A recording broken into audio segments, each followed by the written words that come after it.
Brokers Digest, a webcast series by The Edge Singapore, discovering market opportunities with you.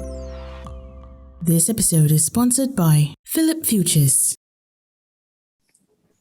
Hello and welcome back to another episode of The Edge Singapore's Brokers Digest with me, Amala Balakrishna. It's been a while since we touched on the US market in our episodes. There have been quite a few movements, particularly in the past few weeks, starting with the Federal Reserve Chairman Jerome Powell's speech at the Jackson Hole Central Bank Symposium. A key point raised was that the central bank would not be in a hurry to increase interest rates after it starts tapering its $120 billion a month bond buying program. More recently, markets turned after the jobs report released by the US Labor Department, showing that only 235,000 jobs were added in August, compared to the 720,000 that was expected. The NASDAQ was the best performing index for the week, rising 1.5%. The S&P 500 gained roughly around 0.6%, while the Dow shed about 87 points, or 0.2%. Going forward, several market watchers seem cautious, contrary to the buoyant outlook painted by Powell. So joining me today to break down these movements is Maurice Chew, an analyst with Phillip Futures. Hi Maurice, happy to have you with us today. It's been a while since we spoke. Hi Mala, glad to be back on the show. So Maurice, what do you think about the US market's strong performance last week? I think it was quite telling. A lot of the movements, just because it was last week, a lot of the movements happened before the actual speech by Powell, right? So a couple of things that perhaps were observed about it is that firstly, I think it's a strengthening sentiment that inflation isn't really such an issue anymore. And if you look at it this way, when they talk about a taper versus not a taper, right? I think a simple way to translate it is you taper if you think the economy is going to do well. You loosen it if you think the economy needs a bit more support. So if he's saying that, there's going to be a taper, but maybe it's not going to be so soon or as soon as people once thought, then people are going to start thinking maybe the economy needs a bit more support and you're going to see a lot more asset purchases or at least interest rates to stay lower. So I think that's a big reason why people are a bit bullish on the stock market recently. Yeah, actually, one thing that stood out for me in Powell's speech was also the path ahead for inflation in the US. The core inflation numbers, when I checked for July, was around 4.2%, and that's well above the Fed's 2% objective. So it seems that businesses and consumers have been reporting upward pressures on prices and wages. So, Maurice, are you penciling a further increase in inflation levels in the next few years? And what do you think this will, or rather, how do you think this will affect the various counters listed in the US markets as well as in Singapore? Thanks for the question. So I think when it comes to, say, measures of inflation, right? So perhaps if I direct your attention to this slide, these are components of inflation legends that kind of look. So if I draw attention to something off the slide as well, which is recently bond yields, right? Again, bond yields. So what are bond traders like? Bond traders are first, or at least one of the many things they are, is that they actually look at inflation expectations for the future. And right now, what they are saying in general is that they actually think that the central bank, which is Federal Reserve, as well as other central banks around the world, can actually rein in inflation. So these are what the numbers are actually showing. So you don't really need to fixate on, say, 1.3%, 1.9%, 2%. All of them are saying the same thing, which is they don't think inflation is going to be such a big concern. So similarly, in the slide here, you can see that, the chart pattern doesn't really tell you that it's going to go straight down after deflecting in July. But what it's saying is that, all these inflationary pressures, they are kind of easing off a little bit. And a lot of them is really because of a low base when it came to that time last year. So in a sense, inflation-wise, the traditional measures of inflation, particularly over the last year, particularly commodities, is kind of eased off a bit. It's not certain whether it's going to go further up, but it's also not certain whether it's going to go further down. That warrants a bit more monitoring. The other one that's perhaps a bit more interesting is wage push inflation, which we can talk about another time. Yeah, actually, I think you preempted our next week's topic. So, everyone who's interested in inflation, please check out our topic for next week. But coming back to today's topic, so Maurice, actually, several viewers have written in to ask what is the best way forward in view of the volatility? Is it to buy, sell, or hold? I know it's quite a difficult question for us to answer at this juncture, right? Yeah. Well, I would love to know as well if there was clear-cut advice, then you wouldn't have to think so much about it. But perhaps if I would go back to your traditional investing advice, buying, selling, and holding would imply timing the market. And in general, especially when it comes to retail investors, people who try to time the market tend to do worse. And that's just a fact in that sense. So what you need to really do is have an investing thesis and perhaps keep abreast with market developments. Definitely to perhaps answer the question a bit more in line with what people have, the spirit of the question, as you were, right? I think right now people have to think of you are buying at all-time highs. And buying at all-time highs is not the same as buying when all-time high was some time ago, right? So what do I mean? Firstly, you have to take note of your psychology. And your psychology is don't get caught up in too much euphoria. If people are telling you double digit, okay, this thing is going to be, there's double digit potential in the next year, double digit potential this, double digit potential that, you have to start being a bit suspicious, no matter the track record of whoever you're listening to, I feel. So that's the psychology of buying an all-time high again. You have to shift that mindset. So, Maurice, actually, back in March, April, when we last spoke, we were talking about how looking at the PE ratio was a useful way, or rather, a useful metric for us to assess when making a decision. So, how do you think that trick has worked out in the past few months? And do you think that's actually something that our viewers should continue looking at going forward? Right. I think it's quite interesting when we last talked about it. So perhaps if I call attention to the slide I'm sharing here, when we last talked about it, the Nasdaq PE ratios on average were running at about 72, which is, my words, quite a ridiculous measure in a sense. You're buying a stock for 72 times is earnings. That's quite. I mean, my first thought would be there's probably better investments out there, but I think our conclusion from March was actually that it could be 72, but again, the point in this slide here is that high or local peak in P ratios, which is your general measure of how expensive or cheap a stock is, it doesn't actually mean that your stock market is going to enter a correction. And true to form, it actually went all the way up to 92. So right now it's hovering around 80. So I think the market expectation right now, if you to break it down, right now market expectation is P ratios will come down, not because the price will come down, but because earnings will keep up. And if that actually means, the subtext in that is you actually believe that earnings have to grow by really crazy amounts to actually catch up with its current valuations. So that is probably what people should fixate a bit on. What is the potential for earnings in the current macroeconomic climate? Then I think that will provide more of a clue. But so far, I think as a guide, P ratios, I think it's useful to know about these things, especially when a lot of people are asking, is the market overvalued right now? Yeah. So now that we have talked about the kind of metrics that we should be looking at, I think let's turn our attention a little to the sectors. So personally, I see that the hottest counters amongst investors have been those in tech, with counters like Apple, Nvidia seeing modest gains. But it seems like, I'm a bit confused, or rather, I'm a bit mixed on whether or not the tech sector is a bad sector to invest in going forward. So this leads me to a question from a viewer, which is whether or not technology sectors are still favored going forward. Now, Maurice, what do you think? Right.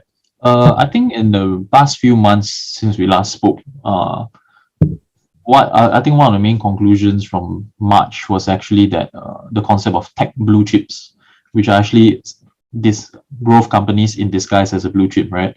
So you're getting the best of both worlds in that sense. You're getting a blue chip stock with actually pretty high growth. Tech blue chips have done pretty well so far, and a big reason for that is beyond just the numbers. You look at the kind of market power. So how do you actually quantify market power? What I mean, I'm talking about monopoly or questions of antitrust, things like that. So I'm not saying any of them are perpetrators of it. It's not my job to do that. But I'm saying that if you're buying e-commerce solutions from Amazon, so I want another mug, for example, I buy from Amazon, and I also find that my cloud services are also Amazon, and also find my packages from my relative elsewhere in the world is also from Amazon, and more and more things are Amazon. And then you got to think like, does this have actually more value as a company rather than say not naming any names, but maybe a company that sells treadmills, or a company that, selling me plant-based meat.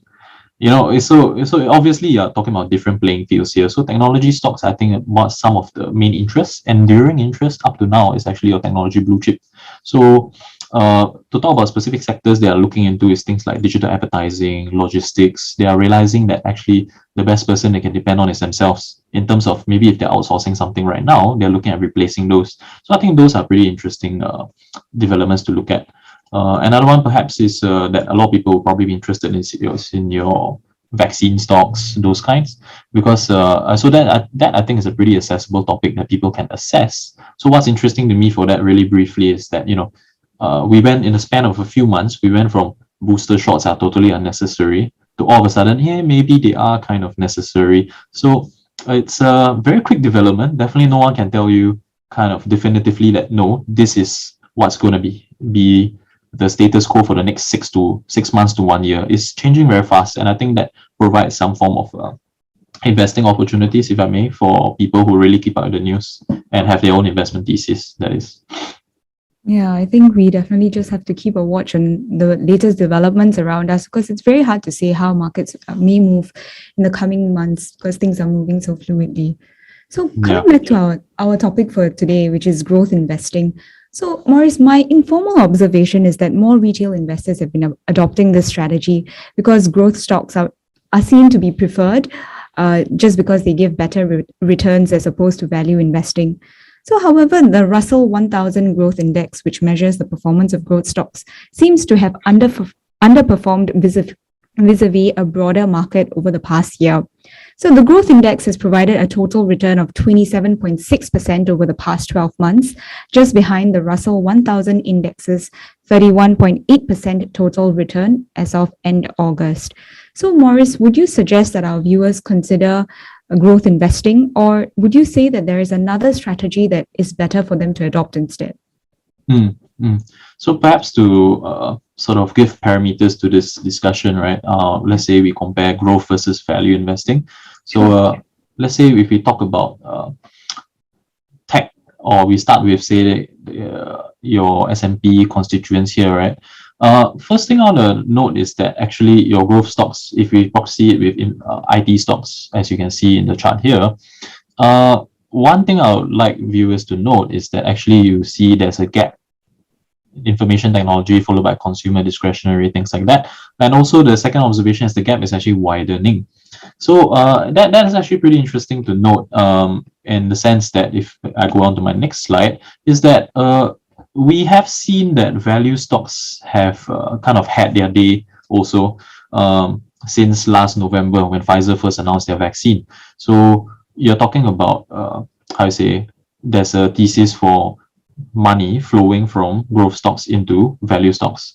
So also what has happened in, say, February, March period, right, was you were seeing that bond yields were actually slowly creeping back up, and that made growth stocks very unattractive in a sense. And okay, if I were to simplify that, what was happening there, it was actually because people were a bit more concerned.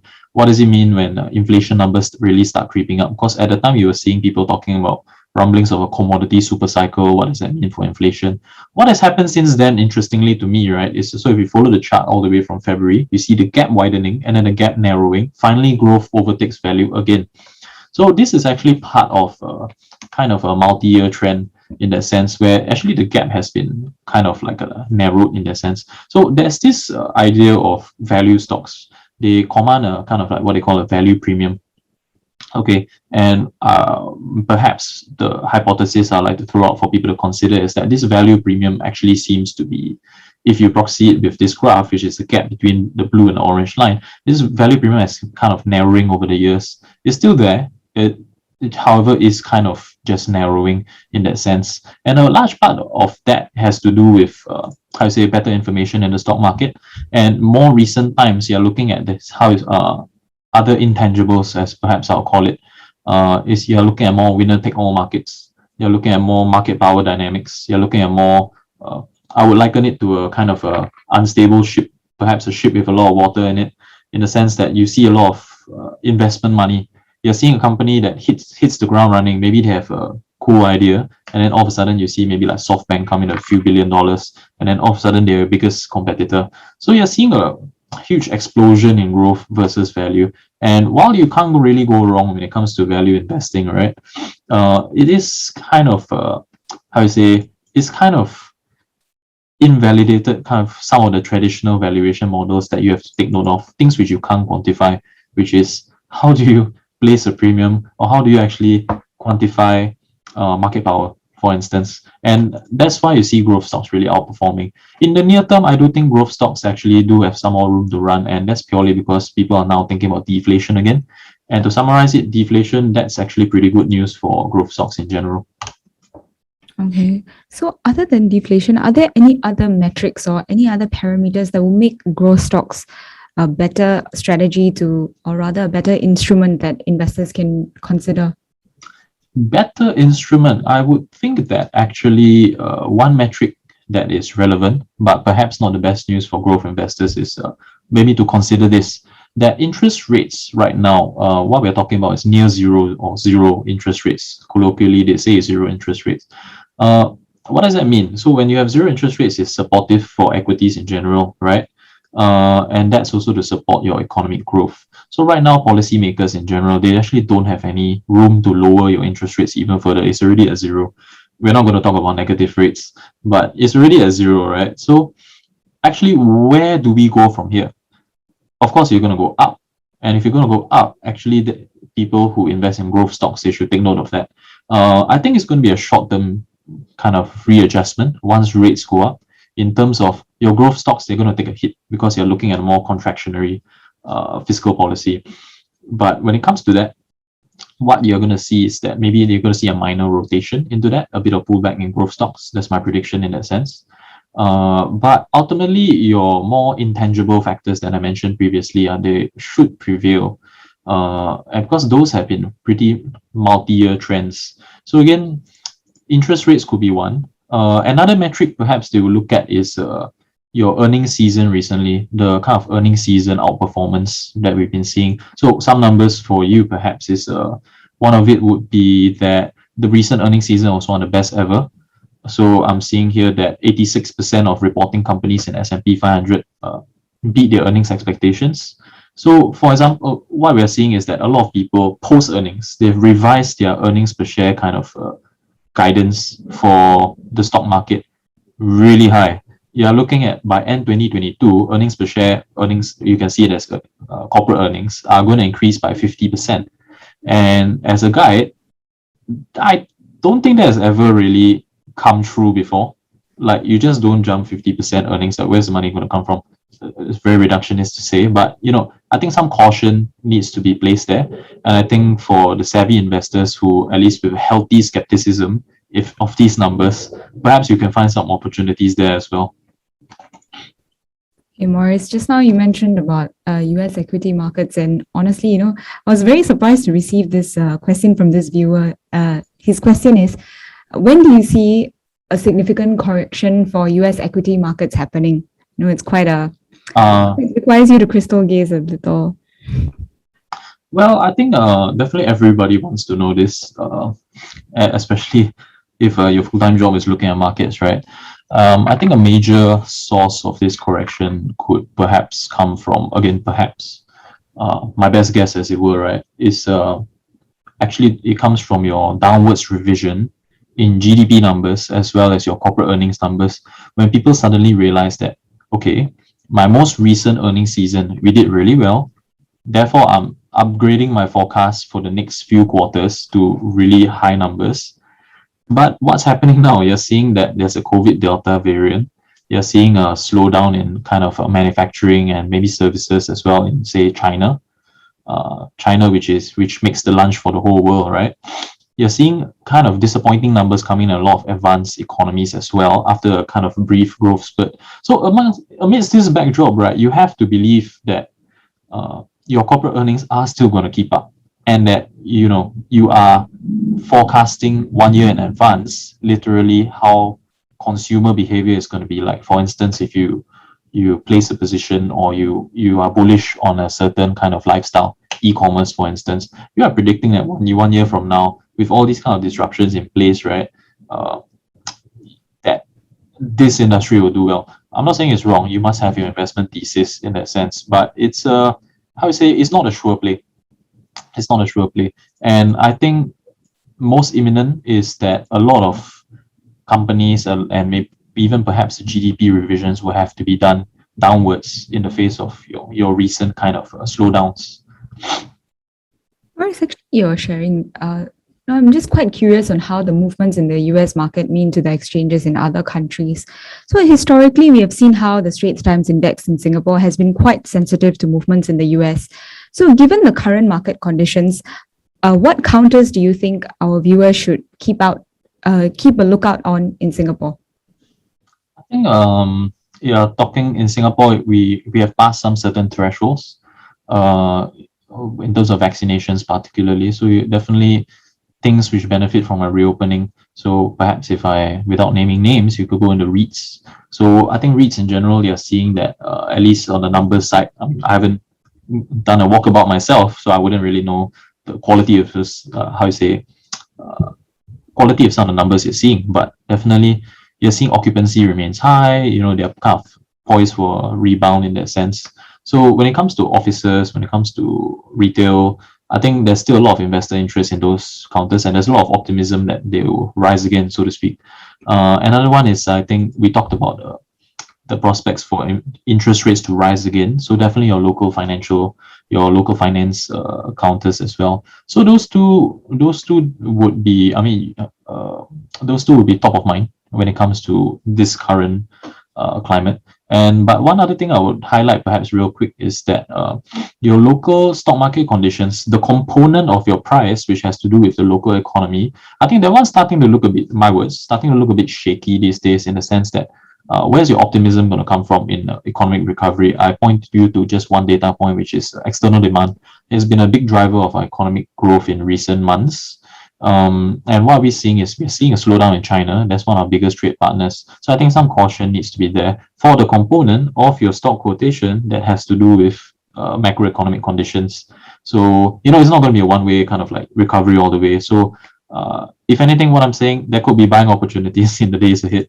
Because things are still playing out, and our trade partners, their economic situation hasn't really stabilized all that much yet. Great tips, Morris. Thank you for bringing us through the investment strategies that viewers can possibly look at in Singapore, abroad, as well as in the US. So with that, we have come to the end of this week's Brokers Digest. To our viewers, we hope these strategies help you in your investment decisions in the short and medium term. For more analysis on the stock market, you can visit the websites of Phillip Futures or The Edge Singapore. Do like us on Facebook and Instagram to be alerted on our next episode. We will be having another insightful session jam-packed with more trade secrets on investment tips in China, as well as how to invest when inflation or deflation sets in. You can also leave us a comment below if there are any questions or topics you'd like for us to discuss then. Once again, I'm Amala Balakrishna, and with me is Maurice Chew, and we'll see you again in 2 weeks. Goodbye.